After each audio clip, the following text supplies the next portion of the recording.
Okay, let's look at checkpoint 2.26. Okay, we are looking at post increments. So plus, and then we are looking at pre-increments plus a.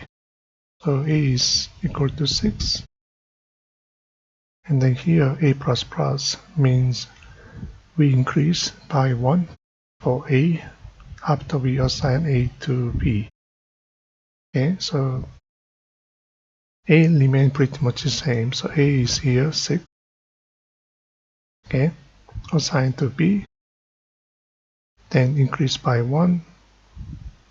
So line number 14, e is 6, a still remain as 6.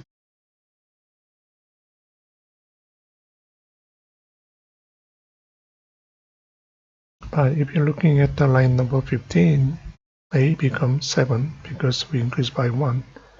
The b equal to 6. Okay, let's make a comment.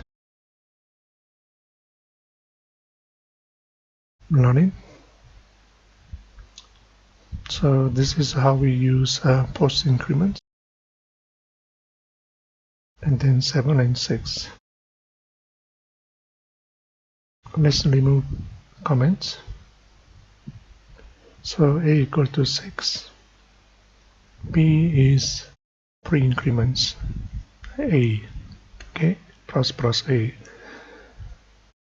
So we are increasing a by 1, then assign to b. So if you look at b, we increase a by 1, so 7. A become 7.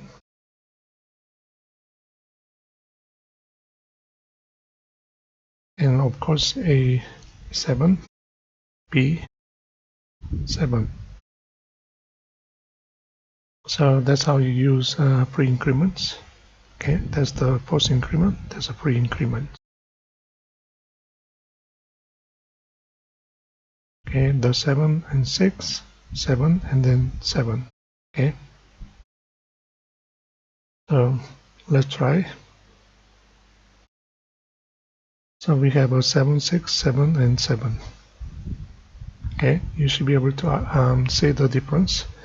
Increase by 1 after assign a to b, or increase by 1 for a, then assign to b. That's all. Thank you.